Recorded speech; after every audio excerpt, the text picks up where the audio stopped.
जय संविधान। 4 PM news network में आपका हार्दिक स्वागत है। देखिए, शंकराचार्य महोदय ने, जिनका सभी सनातन धर्मी बहुत ज्यादा सम्मान करते हैं और जिनको बड़ी श्रद्धा की दृष्टि से देखते हैं, क्योंकि हम लोग तो चलिए उस गुरुकुल परंपरा से नहीं पढ़े, हमने तो जो साधारण जीवन होता है स्कूल कॉलेजेस में पढ़े, और जो हमारी पुरानी गुरु शिष्य परंपरा है उसके अनुसार शंकराचार्यों की शिक्षा दीक्षा होती है। ये शायद आपको पता हो। अगर आप देखेंगे कैसे शंकराचार्य बनते हैं तो आप देखेंगे उनका जीवन बहुत कठिन, बहुत परिश्रम वाला, अपने गुरु की हर आज्ञा का पालन करने वाला होता है और वो एक तपस्वी का जीवन जीते हैं। अगर आप उनके जीवनचर्या को देखेंगे तो बड़ा सामान्य साधारण जीवन उनका है, सन्यासी वाला जीवन है, और दिन में एक समय केवल वो भोजन करते हैं। वो भी वो भोजन करते हैं जो उनको भिक्षा में मिलता है, और भिक्षा भी वो केवल उन लोगों से लेते हैं जो कि अविवाहित हों। तो पूरा ब्रह्मचर्य का पालन, पूरी गुरु शिष्य परंपरा का पालन और शास्त्र वेदों के अनुसार जो भी विधि बताई गई है उसके अनुसार वो जीवन जीते हैं, जिसकी हम कल्पना भी नहीं कर सकते। हम समझ भी नहीं सकते कि इस प्रकार का सात्विक जीवन कोई आदमी जी सकता है, लेकिन संत महात्मा ऐसे ही होते हैं, सन्यासी ऐसे ही होते हैं। आदिगुरु शंकराचार्य ने जब पूर्व काल में सनातन धर्म और हिंदू धर्म कमजोर होने लगा तो उन्होंने हिंदू धर्म सनातन धर्म को मजबूत करने के लिए 4 पीठों की स्थापना की और एक परंपरा बनाई, एक प्रक्रिया बनाई, जिसमें बड़ी काट छाट के बाद, जैसे हम लोग भी कहीं नौकरी के लिए जाते हैं तो वहां पे पहले हमारा बायोडाटा देखा जाता है, CV देखा जाता है, इंटरव्यू होता है, ग्रुप डिस्कशन होता है, बहुत सारी प्रक्रियाएं होती हैं। लेकिन शंकराचार्य की परंपरा जो है वो बहुत ही ज्यादा कठिन और जटिल है। एक गुरु के अधीन हजारों शिष्य होते हैं जो पूरी तरह से संन्यास को ग्रहण कर लेते हैं। गुरुकुल पद्धति से वहां पे उनकी शिक्षा दीक्षा होती है और उसके बाद गुरु उनमें से जो सबसे योग्यतम शिष्य होता है उसको चुनते हैं और उसको अगला शंकराचार्य बनने का सौभाग्य प्राप्त होता है। और ये शंकराचार्य शास्त्रों और वेदों के इतने ज्ञाता हैं कि इनको हर चीज कंठस्थ होती है, और जो भी ये बात कहते हैं वो शास्त्र और वेदों के अनुरूप कहते हैं। इनका कोई व्यक्तिगत विचार नहीं होता। जैसे सुप्रीम कोर्ट के जज और हाई कोर्ट के जज जो होते हैं वो इंटरप्रेट करते हैं लॉ, वो अपने विवेक का उपयोग नहीं करते, क्योंकि वो कहते हैं कि कानून जो है अंधा है। जब आपने देखा होगा कि कानून के अदालत के अंदर जो कानून की देवी है उसकी आंखों में पट्टी बंधी रहती है, वो कानून के अनुसार इंटरप्रेट करके, कॉन्स्टिट्यूशन को इंटरप्रेट करके निर्णय लेते हैं। उसी प्रकार से जो शंकराचार्य हैं वो जो शास्त्र और वेदों के अनुरूप चीज है, अनुकूल चीज है, उसको इंटरप्रेट करके हर चीज पे अपनी प्रतिक्रिया देते हैं। ना वो राजनीति से उनका कोई लेना देना होता है, ना उनका किसी प्रकार का कोई लगाव देश होता है, वो असली सन्यासी होते हैं। तो ये 4 शंकराचार्य हमारे लिए श्रद्धेय हैं। ये पहली बात तो ये बिल्कुल मानने योग्य है, और बड़ी कठिन परंपरा और प्रक्रिया को पनपते हुए ये शंकराचार्य बनते हैं, ये भी बात बिल्कुल सिद्ध है। तो इसका मतलब यह है कि जो भी शंकराचार्य कहें हम उसकी विवेचना तो करें, हम उसका विश्लेषण तो करें, लेकिन यह समझें कि हमारी सामान्य बुद्धि से जिस चीज को हम समझ नहीं पा रहे हैं, जिसको हम इंटरप्रेट नहीं कर पा रहे हैं, उस चीज को शंकराचार्य महोदय ने शास्त्र और वेदों के अनुसार इंटरप्रेट कर लिया है, और उनका आज्ञा, जैसे गुरु की आज्ञा शिरोधार्य वाली चीज हम सबके लिए वो बिल्कुल स्वीकार्य योग्य है। अभी ज्योतिर्पीठ के शंकराचार्य महोदय अति मुक्तेश्वरानंद सरस्वती जी अमारी जी की शादी में गए। मोदी जी ने उनके चरण स्पर्श किए और शंकराचार्य महोदय ने उन्हें आशीर्वाद दिया और एक माला उनके गले में डाली। इसका मतलब यह है कि माननीय मोदी जी ने माना कि अति मुक्तेश्वरानंद जी शंकराचार्य हैं, गुरु हैं और असली शंकराचार्य हैं। जबकि उनके भक्त बहुत ज्यादा व्हाट्सएप पे और ट्विटर पे शंकराचार्य महोदय के लिए अपमानजनक टिप्पणियां करते रहते हैं, ये मानते हुए कि वो मोदी विरोधी हैं, जबकि उन्होंने स्पष्ट किया कि उनका मोदी जी से कोई विरोध नहीं, व्यक्तिगत विरोध कोई नहीं है। लेकिन हाँ, मोदी जी अगर शास्त्र सम्मत काम करेंगे तो वो समर्थन करेंगे, और शास्त्र विरुद्ध काम करेंगे तो उसका विरोध करेंगे। वो केवल शास्त्र और वेदों का विश्लेषण करके अपनी बातें कहते हैं। तो ये बात तो सिद्ध हो गई कि मोदी जी शंकराचार्य महोदय का आदर करते हैं, और शंकराचार्य महोदय ने सब परंपराओं का निर्वहन करते हुए उन्हें आशीर्वाद दिया। उसके बाद शंकराचार्य महोदय ने 2 स्टेटमेंट दिए, जिस पर हम आपको ध्यान देना बहुत ज्यादा आवश्यक है। पहला, उन्होंने कहा, उद्धव ठाकरे जी के निवास पे जब उनको आमंत्रित किया गया, वहां वो गए, और जब उन्होंने मीडिया से बात की तो उन्होंने कहा कि सनातन धर्म में, हिंदू धर्म में एक बहुत बड़ा पाप है किसी को धोखा देना। और ये बात बिल्कुल सत्य है। धोखा देना का मतलब यह है, अमानत में ख्यानत है।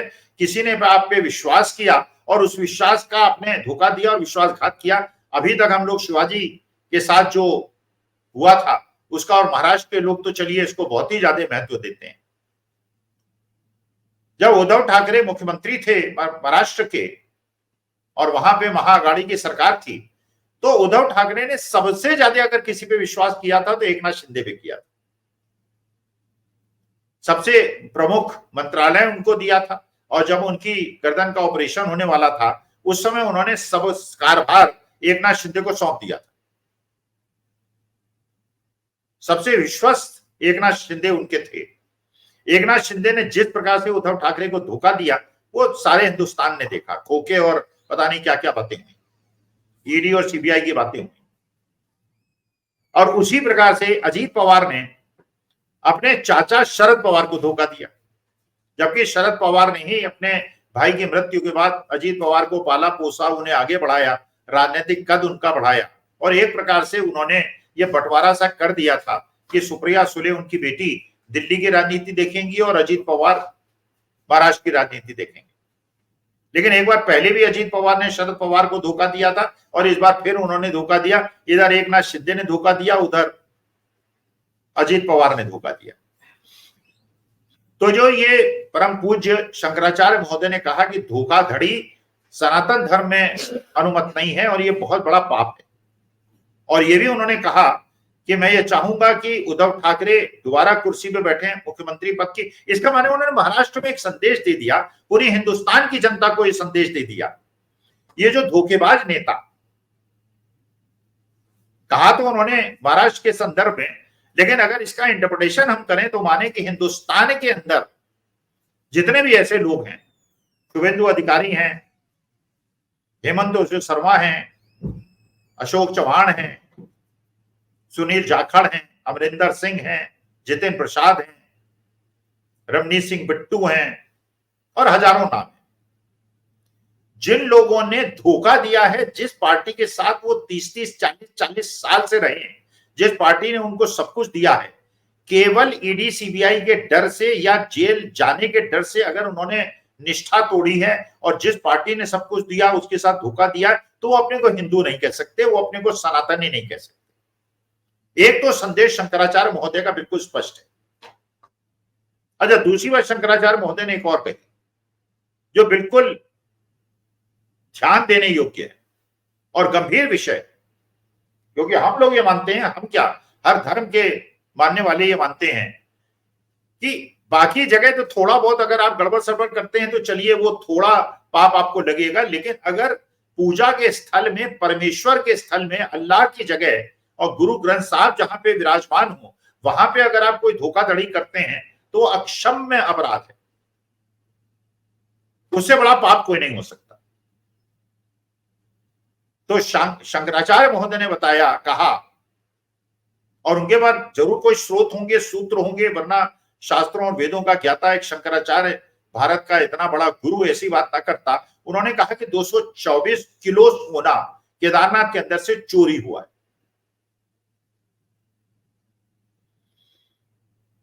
अब ये तो जांच का विषय है, प्रशासन इसको, अब चोरी कौन करेगा? मानी बात है, जिसके हाथ लंबे होंगे, जिस पर ताकत होगी, जिसके बाद राजनीतिक ताकत होगी, प्रशासनिक ताकत होगी। किसने चोरी की, किसने इतनी जरूरत की महादेव के दरबार से उसने सोना चोरी कर लिया? सोना लगा भी था या नहीं लगा था, या पीतल लगा था उसको सोना बता के कहा गया? अगर सोना लगा था तो क्या सोना चोरी हुआ? या कुछ लोग बताते हैं वहां पेंट कर दिया गया जिससे आभास हो कि वहां सोना लगा। लेकिन अब शंकराचार्य महोदय के मुखार बिंदु से अगर ये बात निकली है तो इस पे बहुत गंभीर विस्तृत जांच होने की आवश्यकता है, जिससे पता चले कि आखिर हुआ क्या है। अगर सोना चोरी हुआ है इसका माने किसी व्यक्ति ने, जो बहुत ताकतवर है और डबल इंजन की सरकार उत्तराखंड के अंदर है, वहां पे आपने महादेव के मंदिर से सोना चोरी करके तो अक्षम्य अपराध किया है। और ये पता चलना हर सनातन धर्मी और हिंदुस्तानी आदमी का अधिकार है कि ये चोरी हुई है नहीं हुई है, क्या था, क्या लगाया था, किसने लगाया था, क्या चीज लगाई थी और क्या चीज थी और क्या चीज है, ये सारी चीजें पता होनी चाहिए। क्योंकि जैसे आपने देखा था कि उज्जैन के महाकाल में जो स्ट्रक्चर्स खड़े किए गए थे वो जरा सी हवा चलने में टूट गए थे। आपने देखा कि अयोध्या के अंदर किस प्रकार से जमीनों का बंदर बांट हुआ और उसको एक धार्मिक स्थल से उसको पर्यटन स्थल में बदल दिया गया। काशी को भी धार्मिक स्थल से पर्यटन स्थल में बदल दिया गया। मैं काशी का पढ़ा हुआ हूं इसलिए जानता हूं, काशी इसलिए श्रद्धेय थी कि वो सन्यासियों की नगरी थी, वो साधुओं की नगरी थी, वो महादेव की नगरी थी। वहां पे वैराग्य ही चारों तरफ व्याप्त होता था, बहुत ज्यादा धन की इच्छा नहीं होती थी। सन्यास काशी में घुसते ही आपको अलग प्रकार का एक शहर मिला करता था। लेकिन अब वो पर्यटन स्थल में बदल गया है। अब वहां क्रूज चलती है, वहां पे बड़े बड़े होटल हैं, बड़े बड़े रेस्टोरेंट हैं और अमीर लोग वहां जाते हैं और मंदिर के दर्शन के लिए टिकट लगते हैं। महाकालेश्वर में भी लगते हैं, महाकाल में भी लगते हैं। हर चीज को कमर्शलाइज कर दिया गया, हर जगह पैसा। जगन्नाथपुरी के अंदर जितनी धन संपदा थी, जितने भी आभूषण और चढ़ावे थे, उनकी पहली बार बहुत दिनों के बाद उसकी गणना हुई है, उसको निकाला गया है। क्यों निकाला गया है, क्या जरूरत है? इतने साल नहीं निकाला गया तो क्यों निकाला जा रहा है?